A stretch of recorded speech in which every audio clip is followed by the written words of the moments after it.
And paminawa kung unsa may gala kanindot mo depensa si Auntie Claire. Wa oroy gabae ni may gala. Minawa na to. XFM Katropa. Former Budget Chief Pangandaman was named CEO and chairman of the country's only Islamic bank, which is also a GOCC. Bakit po inappoint ni Presidente si former Secretary Pangandaman? Wala naman po sigurong masama ko. Op. Bakakon ka. Klaro kay simong naw na makak. No? Klaro kayo. Wala naman po sigurong masama kung meron delikadesa ang tawag Auntie Claire. Put pasabot. No? Dili sila kumbinsido mga igala sa kisa to mga tao nga nalambigit. Wala gyud sila pakialam sa flood control. Taman ra gyud na mga igala sa tumoy ba maigala ni BBM. But in reality mga igala, they do not care. Wa sila labot mga igala. Ano man? Delikadesa na lang unta. In question ang GAA ato may galang panahona na question ang katong president's budget, mga insertion, asa gasugod ang tanan dito mga higala sa DBM kay mo na mag budget and management ganina. Besides mga higala, ang iya mismong pangan na lambigit, sama nila bunuan, sama nila mga higala nga ulay bar, nilang kisa to si Lucas Bersamin, sama nila nalambigit sabni. Ang pangutana karon sa reporter, bakit po? Tama gyud ang pangutana mga igala. Bakit po? Unsay implikasyon sa bakit po?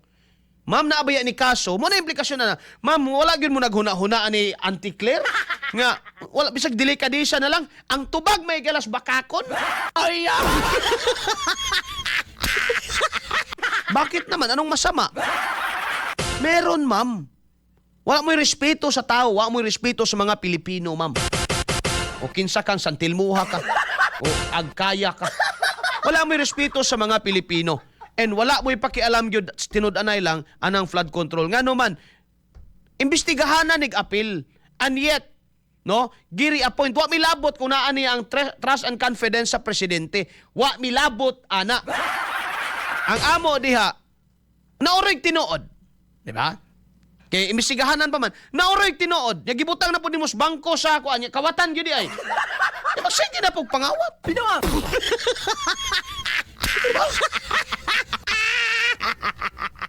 Ana unta to mga higala.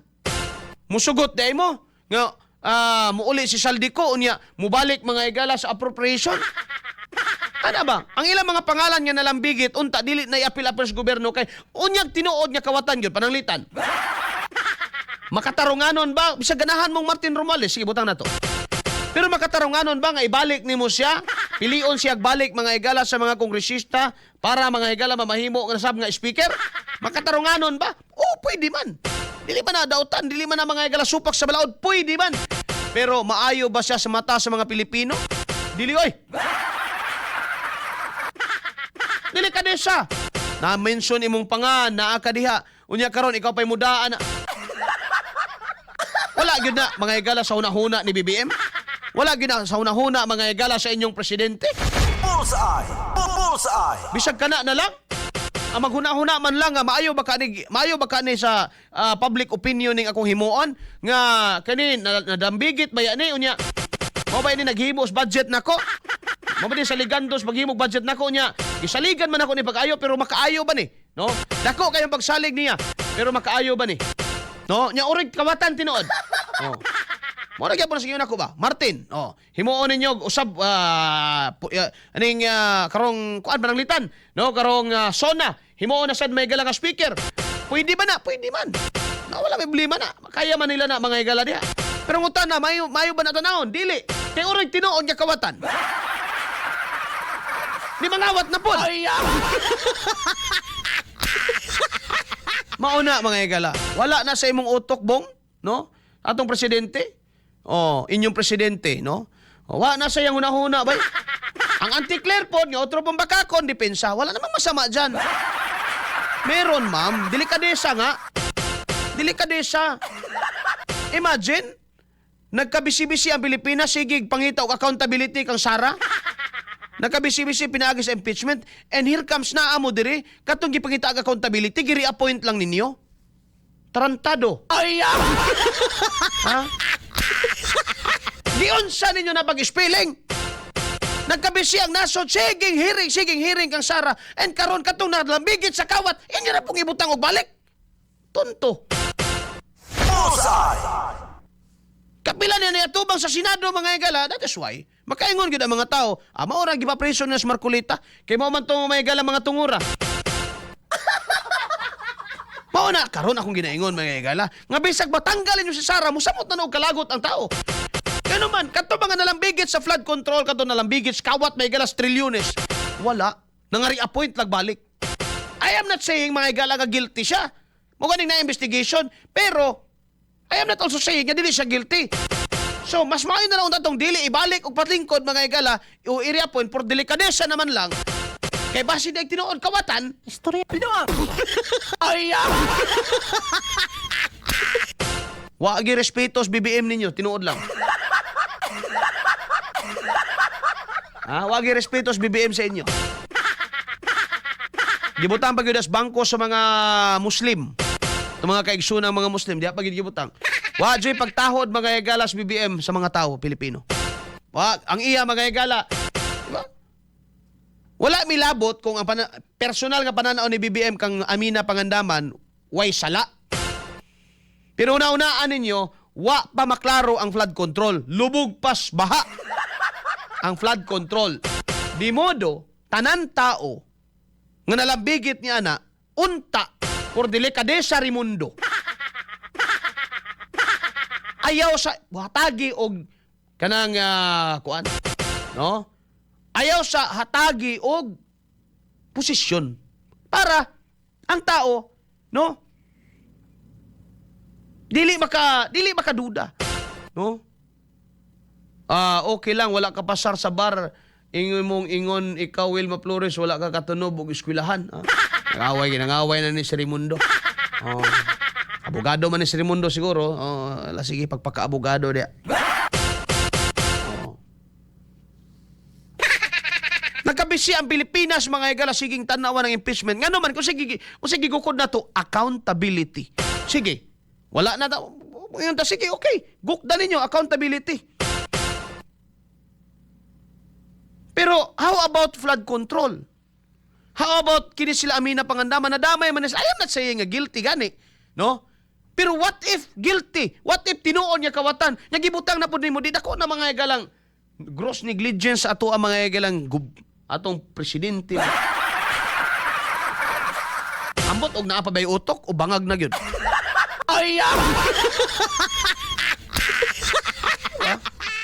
Nya karon depensahan pa sa Malacañang. Sa may problema di gibutang namo. Ay pastilan na lang gyud mga dolor.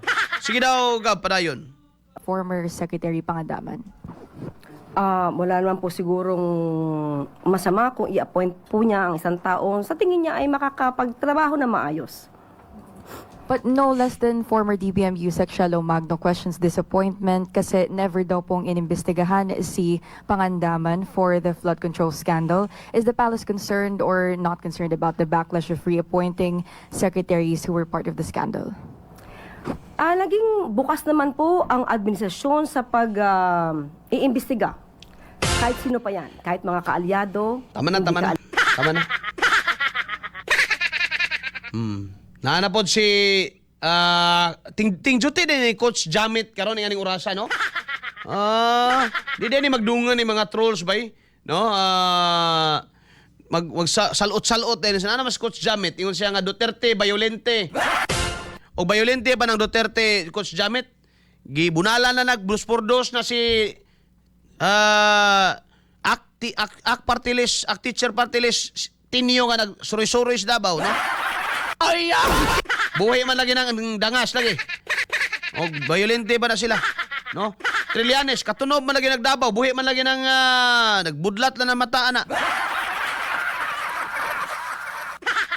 Gibangutana, diri balikan nato ning issue. Gibangutana ang Malacañang mga igala. Aware ba mo sa backlash ani? Walay pakialam eh. No, walay pakialam. Wa sila respeto mga igala ninyo. Wa sila respeto ninyo. I hate to say that pero tinuod na mga igsoon. No? I am not saying nga sadaan si mapangandaman. Pero the mere fact nga siya magayagala involved ang iyang pangalan na drug kay naa siya magayagala sa pinaka-main na siya main role eh. Siya ang sekretary sa Department of Budget and Management. Ay main role niya mga kaigsunan. And ang investigation wa pa mahuman. Ngano mag-stop lang ta sa pagka-priso nila Diskaya, mag-stop lang ta sa pagka-priso nila Jingo Estrada. Kamarkulita di man na fraud control na iyang gikabilanggo diha. Kadto man ang donation sa eleksyon. No? Di man na flood control. Mag-stop lang ta din na pagka mga kaigsunan. Dili man ni sila lambigit sa flood control na ilang gikapriso. No? Nga wala man lang galing imbestigahe mga higala, no? Wala man galing imbestigahe, bisan man lang pag-imbestiga si Pangandaman. Nganong ingana may higala kaprotektado ni BBM si Pangandaman? Ano man na, Raimundo? Bullseye! May lang mo maningil og accountability ngadto sa 600 million nga giingon ninyo kang Sara Duterte. Pero kaning trillion nawa, no? Ang mga involved ma-reappoint pa. Ang mga klarong nakasuhan himuon na noong state witness. Og ako pa'y Martin Romualdez karon mga higala aron makatabang ka sa Pilipinas, Martin, nya mudaog siguro ka pagka presidente. Kalabanan na lang na imong igagaw, yagyag na tanan kung sa ginahitabuan ng Pilipinas. Kaya di na ni maayo. Ang kato mga higalang main karakter sa Department of Budget and Management.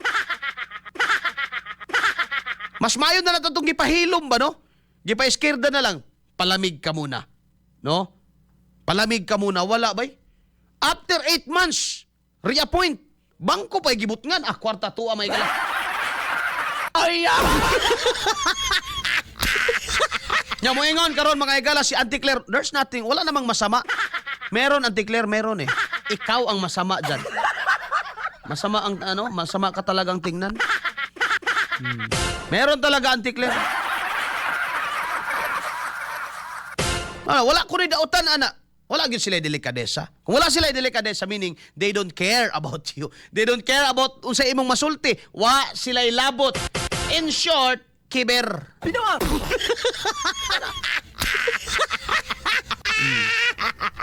Mao ba ni mga higala bagong Pilipinas? No?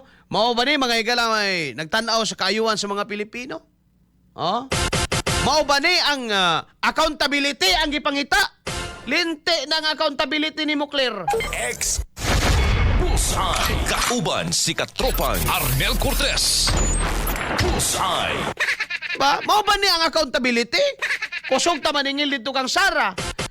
Tanan kamera dito na to itutok. Pili atong gisingil. Confidential 125 million. No. Pila total? Mga 600 siguro ang singlo nun. Giingon nila kunuhay mga igalang gikawat. Mo man na ilang pasangil, pilay gasto na to kada adlaw sa impeachment, 70 million.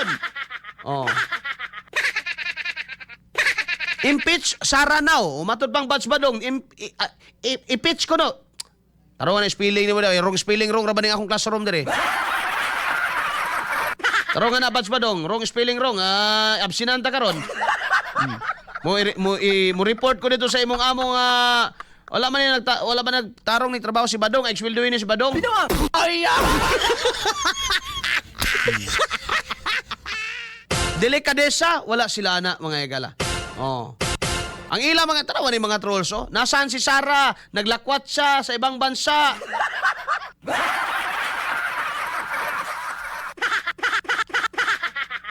Kanang imong presidente si Lakaw-Lakaw. Nanay na dalawa pa. Sa to interview na ako may gala sa ekonomista. Interview na ako sa political analyst. Pledges to. Pledges ba? Sige, mutabang may. Niabot na ba? Istorya, laway pa'y puhunan ato bay. Wa pa'y nahimo ato. Ay magtuo. Laway ray puhunan ato bay. Wa pa'y nahitabo ato tanan. Bullseye. Bullseye. Alas 9:42 mga katropa. Why delikadesa ang gobyerno karon? Kung why delikadesa gani but pasabot why pakialam. Whatever you feel, whatever you unsay imong opinion, wa sila labot na to bay. Ang ila lang sige pangandaman dako kay saling ni Marcos sa imo, alang di mo salig gabasig mo nagtakos. tig-budget man siya, di ba? Di siya man ang Department of Budget and Management, siya ang gatakos. O, mao ni imo Martin, mao ni imo Sandro, mao ni imo Lisa Budlat, na dako-dako ang imo, kay dako-dako kag mata. Dako ang imong bahin. Kagwapo tos lukon, mga galag munggol. No? Siya nagtakos. Oh, mo ni imo hadiri kuan. Bini, mo ni imo bini, no? Unsa gihimo karon? Reappoint. Unsa ingon sa mga trolls? Sara Singilin. Binawa. Sabi. Dako kayo may gala nga pag disrespectful para sa kuha mga igsoon. Why pagtahod sa mga Pilipino, mga kaigsunan? Karon pag yun, mga bugoon yun ba, no? Wala man nila katambag anang BBM. Karon pag yun, sa kasagsagan mga higala sa impeachment, I think, no, dili maayo, mga higala, no? Dili gud maayo mga igsoon nga ipasiatab nila, gi-appoint nila balik mga higala si Amina Pangandaman. Okay? Kaya nga naman, naay dakong pagsalig ang presidente, okay? Ang pangutana, timely ba? Dili, uy. Dili, yun mga higala. Una sa tanan, naatay ginatubang nga, kuan nga nagkagubot ng Pilipinas, nabahin ng Pilipinas gumikan sa impeachment, unsa inyong pasangil nga nung kinahanglan accountability. And here comes, what job na imbestigahe? Giri-appoint na noon. So where is accountability then? Selective. Mamili. Nga naman, kay naaman siya political purpose, siya lay singlan nato. Ayaw lang niya itong kauban nga naman. Mo man ni nagtakos, mo man ni kauban natos bahin. Oh. Alas 9:14. Ya, balik-balik ni. 125 million ginastos ng 11 days. Ang di mo ingon. Ay natadya ba dong? Di man gud po ni honest sila. Never gid sila mo pabor mga igalaw mo mutuman sa tong ingon kay kuan man ni sila kanang sunilduhan man ni sila nga trolls man ni trolls. No, kanang BBM man ni sila. No, para lang po nindot ang discussion. Gwapo man ni sila kanabang og sa bulalo ba nang nai kuan gab kanang naay anis, no? Bulalo na no o balbakua. Star anis kato bang sago kato bang Ricardo ba nga murag star og porma? Way kakamaan sina. Bangas ka. Ikaw ang kuan Bitsin na lang Bitsin. Kilala kasi na Bitsin? Bitsin? Magic Lason.